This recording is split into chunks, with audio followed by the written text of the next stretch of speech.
Bonsoir à toutes et à tous, bienvenue dans Libre Ensemble, votre rendez-vous de la laïcité. Au moins 24 femmes seraient mortes en Belgique en 2022 sous les coups de leurs compagnons, ex-compagnons ou membres de leur famille. Des femmes tuées parce qu'elles sont femmes. Dans le monde, l'Office des Nations Unies contre les drogues et le crime estime qu'elles sont 47 000 femmes et filles à avoir été tuées en 2020 par leur partenaire ou un membre de leur famille, ce qui fait un féminicide toutes les 11 minutes. On va se pencher dans notre émission ce soir sur le caractère systémique dans l'histoire de l'humanité des violences faites aux femmes. Christelle Tarot, historienne spécialiste des femmes, du genre et des sexualités en contexte colonial, a dirigé un ouvrage intitulé Féminicide, une histoire mondiale. Publié aux éditions La Découverte, il retrace l'histoire des féminicides sur les 5 continents, de la préhistoire à l'esclavage, en passant par les chasses aux sorcières du XVIIe siècle et les féminicides de masse au Mexique. Christelle Tarot est notre invitée ce soir. Libre Ensemble, Vinciane Colson, Jacques Nizin. Christelle Tarot, bonsoir. Bonsoir. Alors votre ouvrage, donc Féminicide, une histoire mondiale, constitue la plus vaste étude sur les violences faites aux femmes à travers le monde depuis la préhistoire jusqu'à nos jours. Alors il y en a des choses à dire malheureusement, puisque l'ouvrage il fait près de 1000 pages. Vous avez réuni une centaine d'autrices et d'auteurs, de chercheuses, de militants, de militantes pour cet ouvrage collectif. Alors peut-être, qu'est-ce qui vous a poussé tout d'abord à vous lancer dans cette recherche ? Pourquoi est-ce que c'était important pour vous de faire ça ? D'abord parce que le constat général, en fait, alors d'abord dans nos propres pays, moi il se trouve que je vis en France, je regarde aussi bien sûr ce qui se passe sur le continent dans lequel je me trouve, l'Europe, c'est déjà extrêmement calamiteux, mais si évidemment on change d'échelle et qu'on se place à l'échelle du monde, on constate évidemment l'ampleur du désastre. Et l'ampleur du désastre par plusieurs exemples concrets, c'est-à-dire que cette histoire m'est revenue par toute une série de sujets que je suivais de loin en loin. Dans l'actualité internationale, par exemple, j'avais été, et je reste toujours extrêmement heurtée, marquée, scandalisée par la situation de la République démocratique du Congo et par les féminicides de masse qui s'y déroulent depuis de très nombreuses années. Et il faut le dire... Dans un silence généralisé. Voilà, on a l'indignation à géométrie variable, disons, alors que vraiment ce qui se passe à la frontière entre le Rwanda et la RDC, dans la région du Kivu, et les violences qui sont faites aux femmes, et même le terme violence n'a plus de sens en fait dans ce contexte-là. C'est pour ça qu'il faut prendre un autre terme qui est celui de féminicide. Voilà. Pour moi, la RDC, c'est l'une des pires choses que l'humanité peut se faire à elle-même. Et ça a marqué d'une manière très récurrente dans ma vie une volonté un moment d'acter dans un livre de ces violences. Donc il y a ça, par exemple, dans le contexte international. Il y a bien sûr la situation du Mexique et de l'Amérique centrale et latine. Et ce qui m'a fait comprendre aussi le caractère systémique de la chose, c'est aussi le contexte français, le contexte du pays dans lequel je me trouve. Et au début des années 2000, nous avons eu 2 affaires terribles qui frappaient 2 femmes qui se trouvaient à 2 extrêmes du spectre socio-économique français. Il y a eu d'abord l'assassinat épouvantable de Soham Benziane à Vitry-sur-Seine. Soham Benziane qui a fait l'objet d'un guet-apens, qui a été frappée, brûlée vive, et puis qui est évidemment morte des sévices qui lui ont été évidemment faits. Et puis à l'autre bout du spectre, le meurtre de Marie Trintignant. Et en fait, ça a produit chez moi une sorte d'électrochoc. Parce que je me suis dit, finalement, qu'on s'appelle Soham Benziane et qu'on soit une jeune femme d'origine immigrée qui vit dans un quartier populaire, ou qu'on soit Marie Trintignant, qui appartient à une des plus grandes familles du monde culturel, artistique et cinématographique français, on meurt dans des conditions qui sont finalement pas très différentes. Et donc ça m'a fait comprendre en fait que le féminicide traversait toute la société, en fait, que ça concernait toute la société. Et ça veut dire quoi? Que les violences faites aux femmes, elles ont un côté presque universel, que le patriarcat il n'a échappé à aucune société? En réalité, non. Et c'est tout à fait incroyable en fait de travailler là-dessus parce que évidemment on a toujours une vision locale. On pense ces questions souvent dans le proche et parfois un peu dans le lointain parce qu'on s'intéresse à d'autres parties du monde, mais on n'a jamais une vision vraiment d'ensemble de cette question et c'est toute la force. Enfin, je crois que c'est vraiment l'une des forces de ce livre d'avoir remonté en fait l'histoire humaine jusqu'à la préhistoire la plus ancienne, jusqu'au paléolithique et de montrer et de démontrer en même temps comment est-ce qu'à un moment de notre histoire, et c'est très ancien puisque c'est le moment où nous avons fait espèce. Donc, fait espèce. Nous ne sommes pas en train de parler du moment où l'espèce a essaimé, a construit des groupes, des sociétés, des cultures, des États, des nations, etc. C'est bien avant. C'est la préhistoire, ça, oui. C'est la préhistoire et la préhistoire ancienne. C'est difficile de le prouver de manière définitive parce qu'on a très très peu de traces en fait du paléolithique premier, disons. Mais il est fort probable qu'assez vite dans l'histoire de notre espèce soient installés des régimes de force qui ont été très vite accaparés par les hommes au travers de tous les pouvoirs premiers, disons, qui sont au nombre de 4, comme nous le savons, le pouvoir politique, le pouvoir économique, le pouvoir militaire et le pouvoir spirituel, artistique, disons, puisque les deux choses sont liées à ce moment-là. Comme le montre très bien Rita Laura Segato, qui est une très grande chercheuse argentine dans la conclusion de Féminicide, une histoire mondiale, elle explique bien en fait qu'il y a dans les premières sociétés, donc préhistoriques, proto-historiques et historiques, un développement assez généralisé de patriarcats qu'elle appelle des patriarcats de basse intensité. C'est très important de comprendre ça. Ces patriarcats de basse intensité sont des patriarcats qui reposent sur une matrice duale. Les femmes et les hommes sont deux choses différentes mais complémentaires. Mmh. Et à chaque catégorie, on associe des droits et des devoirs, sachant que du côté des hommes, il y a plus de droits et moins de devoirs, et du côté des femmes, plus de devoirs et moins de droits. Mais il y a quand même un certain nombre de droits qui sont associés au fait d'être femme dans ces sociétés patriarcales de basse intensité.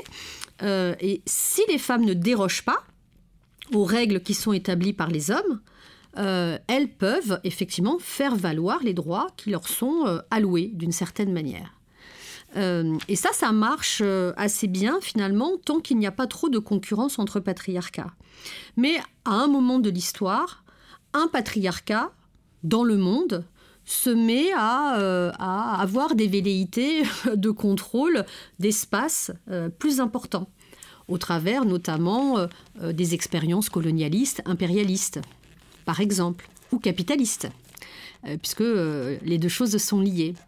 Et à ce moment-là, le patriarcat mute et se transforme en patriarcat de haute intensité qui, dans la mutation qu'il opère, change le sens de la relation entre les femmes et les hommes. Parce qu'on passe d'une matrice duale à une matrice binaire, les femmes contre les hommes. Mmh.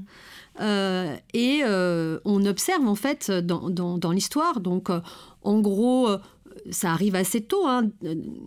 Tous les grands empires impérialistes, en fait, sont des patriarcats de haute intensité, dont l'agressivité est beaucoup plus importante. Or, comme ils s'attaquent d'abord à des patriarcats de basse intensité, puisque les conflits sont essentiellement des conflits entre hommes, puisque globalement, les femmes sont exclues de ce type d'action. Elles ne sont pas dans les armées, ne font pas la guerre, etc. Ce sont, comme on le dit très souvent, des victimes collatérales de la guerre, mais elles ne font pas la guerre. Donc en fait, ce sont des conflits entre hommes, des conflits virils, martiaux entre hommes.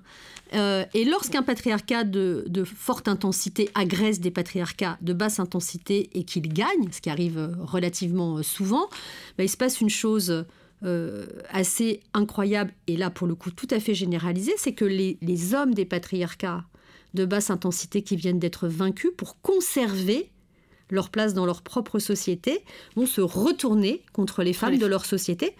Et donc, du coup, les patriarcats de basse intensité vont devenir eux aussi des patriarcats hyper agressifs, du fait, évidemment, qu'ils sont agressés par des patriarcats qui sont, eux, de forte intensité.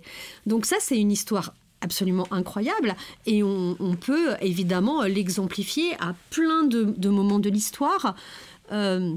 Prenons un exemple dans l'histoire européenne, l'Empire romain. L'Empire romain met en place un des patriarcats les plus violents de l'histoire humaine.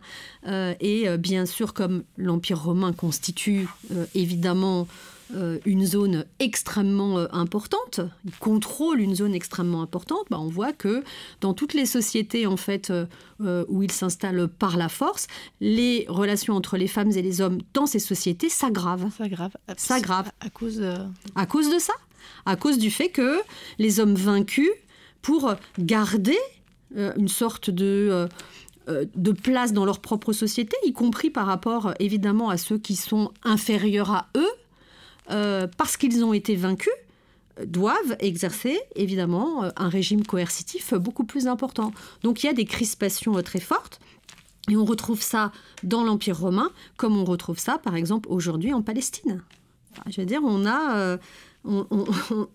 Et cette récurrence montre en fait à quel point il faut sortir en fait des régimes patriarcaux de basse et de haute intensité, mais surtout de haute intensité, parce que ils produisent des relations délétères, bien évidemment, entre tous les êtres humains, mais en particulier entre les femmes et les hommes. Mais alors, du coup, Christelle Tarot, j'ai envie de revenir sur le titre en fait, de votre ouvrage sur Féminicide, une histoire mondiale. Ce terme de féminicide, à quel moment de l'histoire on s'est dit que finalement le meurtre d'une femme n'était pas un simple homicide? Quelle est la généalogie de ce terme féminicide?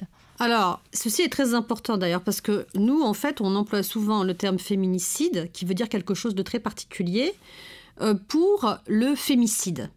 Le premier terme qui est né, le premier concept qui a été forgé, c'est le concept de fémicide. Il est né ici, en fait, à Bruxelles, lorsque, en 1976, un certain nombre de chercheuses et de militantes, ou de chercheuses militantes, puisque souvent c'est la même chose, à cette époque-là en tout cas, décident d'organiser le premier tribunal international contre les crimes de femmes, faits aux femmes. Et elles décident, donc ce sont des femmes du monde entier, globalement plutôt des femmes du monde occidental, Canada, États-Unis, Europe, mais il y a des femmes d'autres continents, des africaines, des asiatiques, qui sont minoritaires mais qui sont là. Et elles décident ensemble donc, de mettre en place ce premier tribunal, qui est un tribunal populaire, qui n'a aucune légitimité évidemment légale, puisque ce n'est pas un, entre guillemets, vrai tribunal. Mais il s'agit, dès ce moment, en fait, de mettre en accusation les différents États sur leurs responsabilités historiques et contemporaines, évidemment, concernant les violences faites aux femmes. Et donc, ce tribunal qui réunit des femmes de 40 pays, à peu près, se réunit ici, à Bruxelles, dans une conversation extrêmement passionnante. On a les actes de ce colloque, et on voit que vraiment, elle traite des sujets extrêmement divers et passionnants. Et lors de cette conversation collective, une chercheuse, une grande sociologue qui vit aux États-Unis, mais qui est née en Afrique du Sud, qui s'appelle Diana Russell, parce que en fait, elle a eu une conversation avec une écrivaine, Carol Orlock, quelque temps avant, qui lui a parlé qui a utilisé dans cette conversation le mot fémicide. Elle signale dans le cadre de cette conférence que effectivement, il faut sortir les meurtres de femmes parce qu'elles sont des femmes de la catégorie d'homicide. Parce que, dit-elle, et moi je suis totalement d'accord avec elle, un crime qui n'est pas nommé n'existe pas. Et donc, si on laisse les meurtres de femmes dans la catégorie homicide, si on ne reconnaît pas le caractère sexo-spécifique de ces meurtres, alors on ne peut pas les prendre en compte et on ne peut pas agir sur eux. Et c'est comme ça qu'elle décide d'utiliser donc le terme fémicide pour désigner donc ce meurtre qui existe depuis toujours, puisqu'on en a des traces depuis la préhistoire, qui existe depuis toujours, mais qui n'a jamais été nommé.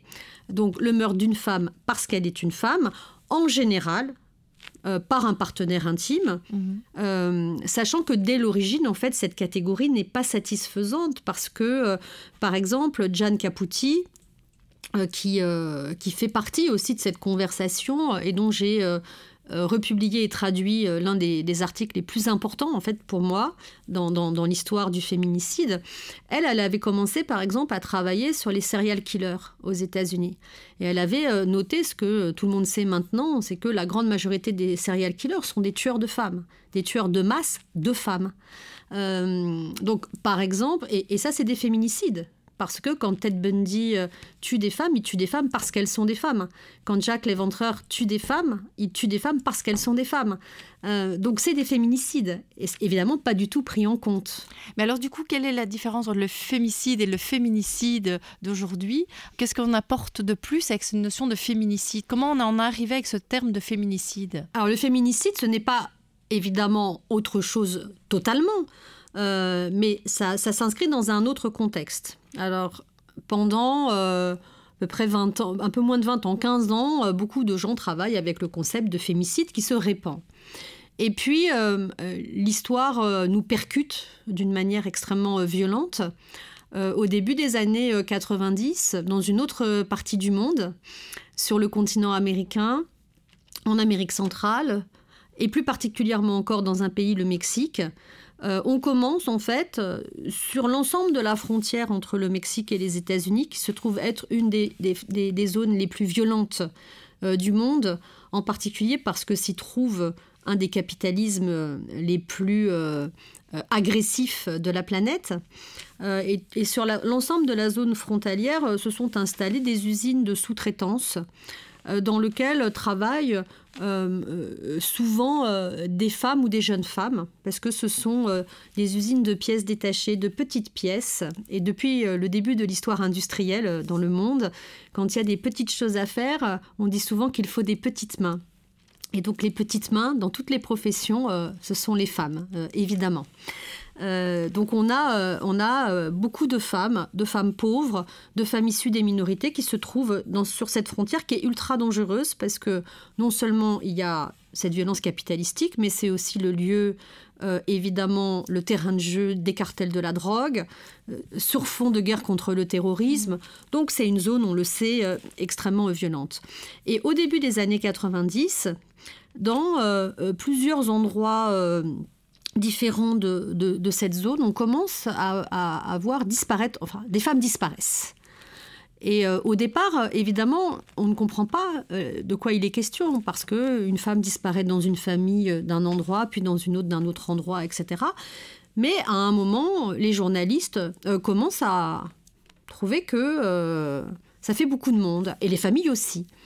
Et donc, les familles commencent à interpeller les autorités d'abord policières, puis l'État, en disant « mais il faut trouver où sont nos femmes, quoi, où sont nos filles, où sont nos mères, où sont nos sœurs, etc. » Et rien ne se passe. Et les familles prennent en fait en main la question et commencent à investiguer. Et en investiguant, elles retrouvent des corps, qui ne sont pas forcément les corps de leurs proches d'ailleurs, mais on retrouve des corps, beaucoup de corps. Quand je dis beaucoup de corps, c'est-à-dire qu'on parle de centaines, voire de milliers de femmes qui sont retrouvées mortes. Et lorsqu'on exhume les corps en question, souvent de fosses communes sauvages dans lesquelles on les a jetés tels des déchets, quand on prend la peine d'ailleurs de les enterrer, parce que souvent on les jette vraiment comme des déchets, on s'aperçoit que ces femmes n'ont pas seulement été tuées, mais surtuées, qu'elles sont l'objet d'un surmeurtre. Et je vais parler de ça après parce que c'est très important dans la définition.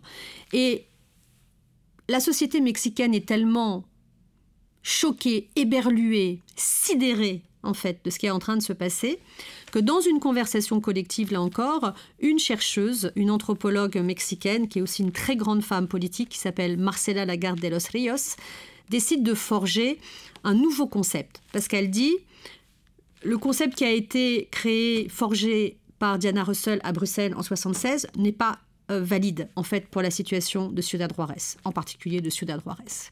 Donc il faut inventer autre chose. Et elle dit « Ce qui se passe à Ciudad Juárez est lié à une nécropolitique, une politique de la mort. Et quand cette politique de la mort frappe en particulier les femmes, et c'est évidemment le cas, c'est donc un féminicide. Et le féminicide correspond selon elle à 4 points essentiels. C'est un crime collectif. Ce n'est pas un crime individuel, ce n'est pas un homme qui tue sa femme, c'est un crime collectif. C'est-à-dire que l'ensemble de la société est engagé dans le process. C'est un crime de masse, parce qu'on ne tue pas une personne, on en tue des dizaines, des centaines, des milliers.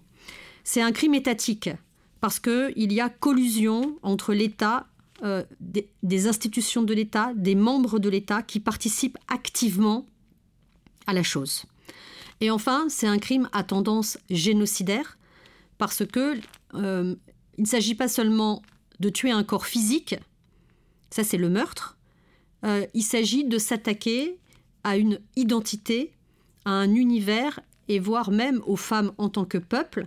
Et donc ça, c'est une agression. Au groupe femmes, quoi. Absolument, c'est une agression identitaire.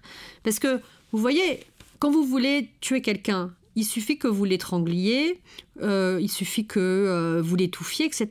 Vous n'avez pas besoin de le violer post ou pré-mortem. Vous n'avez pas besoin de pratiquer sur cette personne des mutilations, en particulier des mutilations de l'appareil génital ou reproducteur. Vous n'avez pas besoin de démembrer cette personne. Vous n'avez pas besoin de profaner son corps. Post ou pré-mortem, encore une fois. Ça n'est pas nécessaire. Donc si vous le faites, ça veut dire que ce que vous attaquez, ce n'est pas seulement le corps, c'est tout autre chose. Et donc ça qualifie, en fait, l'attaque identitaire qualifie, en fait, l'acte de génocide. Mais alors, parce que vous, dans le livre, vous allez encore plus loin, parce que vous parlez de continuum féminicidaire. Qu'est-ce que vous entendez vraiment par là ? C'est encore un pas plus loin que le féminicide. Oui, alors moi, en fait, j'ai fait ce livre dans un souci, évidemment, de mettre en place une société où les femmes ne meurent plus. Et donc, il me semblait qu'il fallait créer un autre outil pour travailler non pas seulement sur les conséquences, mais sur les causes. Parce que, qu'est-ce qui est important dans cette histoire ? C'est de savoir comment est-ce que dans nos sociétés contemporaines, on peut encore avoir des hommes qui nous violent et qui nous tuent. Alors que tout le monde sait que violer et tuer est tout à fait inacceptable, qu'il s'agit évidemment de crimes. Et pourtant, la culture du viol, ça existe, et les féminicides individuels et de masse sont ultra répandus et malheureusement d'une très grande banalité ici et ailleurs.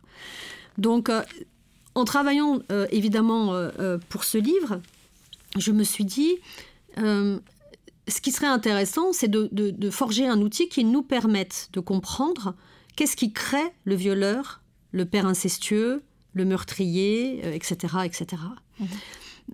Et pour ça, en fait, il faut comprendre que tout part d'un système d'écrasement des femmes très ancien. Et que finalement, tout ce qui constitue la vie d'une femme est marqué par la violence.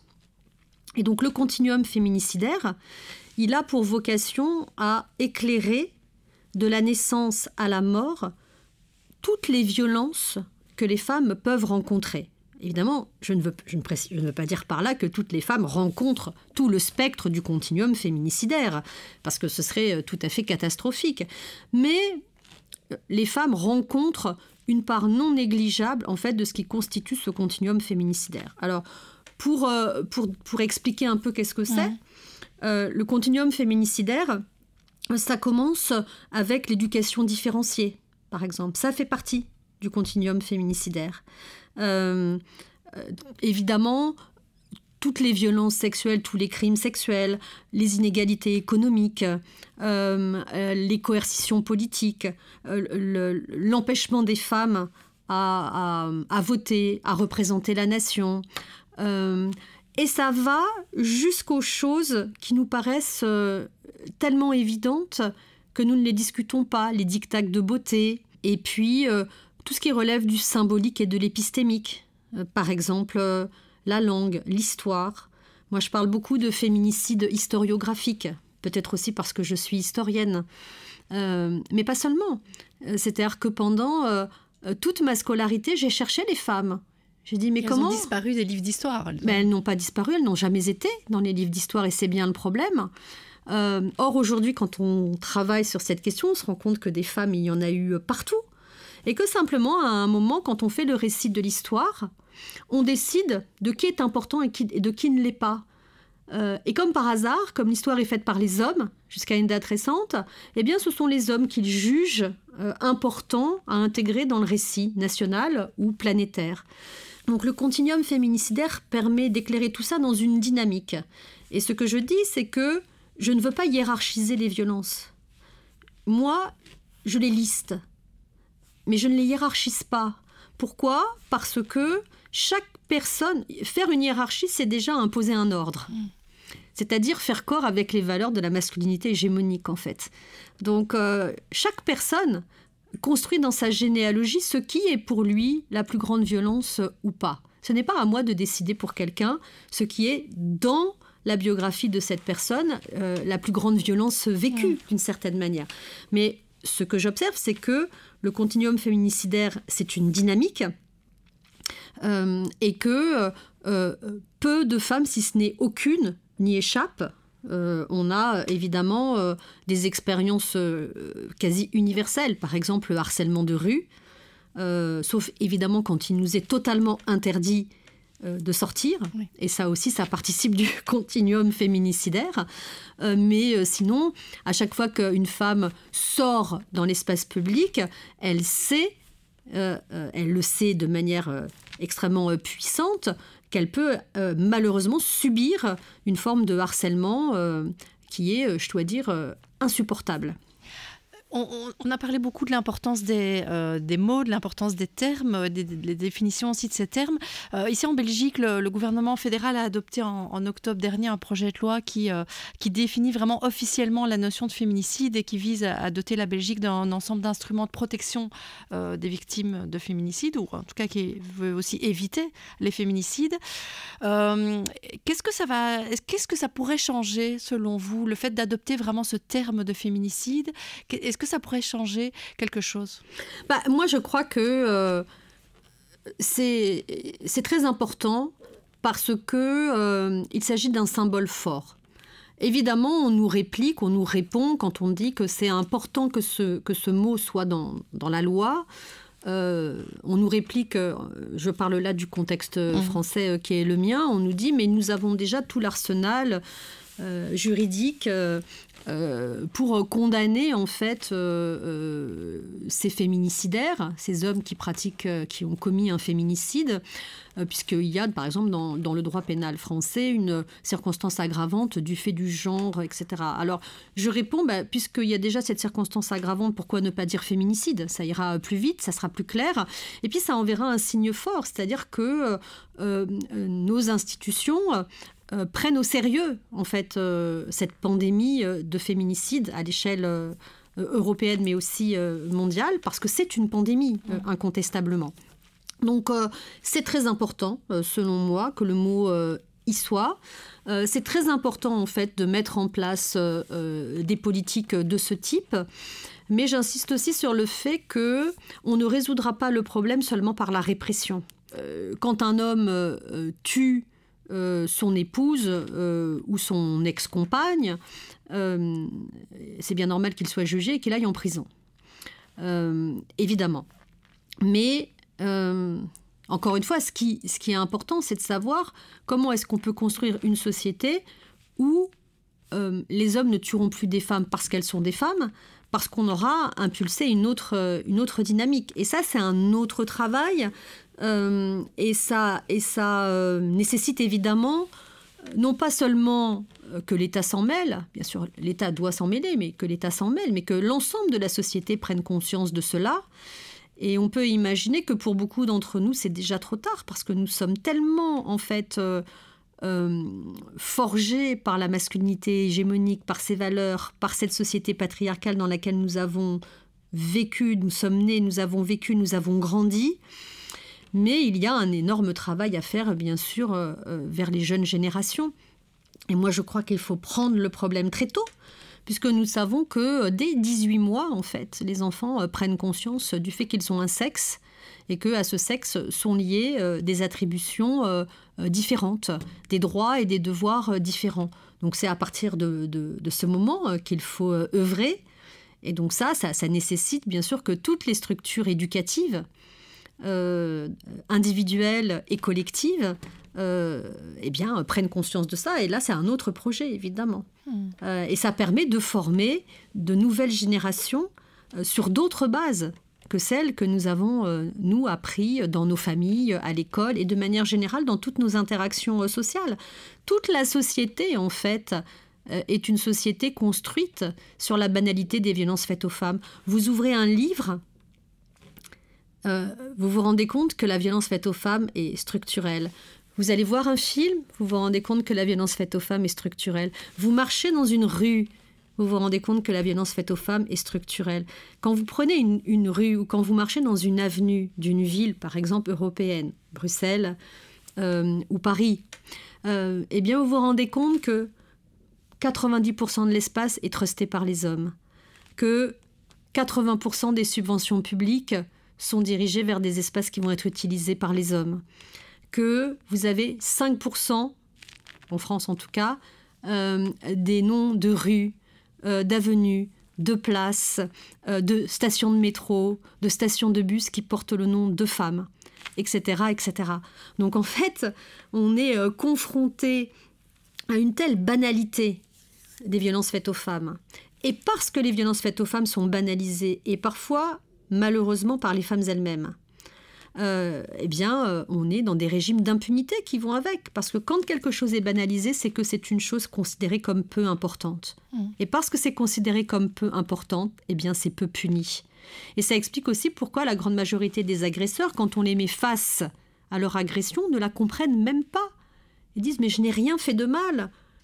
Alors on pourrait continuer à discuter des heures, mais on va surtout conseiller à nos auditeurs donc, de se plonger dans ce livre Féminicide, une histoire mondiale donc, que vous avez dirigé, Christelle Tarot. Mais c'est vrai qu'il y a presque une centaine d'auteurs, d'autrices qui interviennent, qui écrivent dans ce livre très très riche.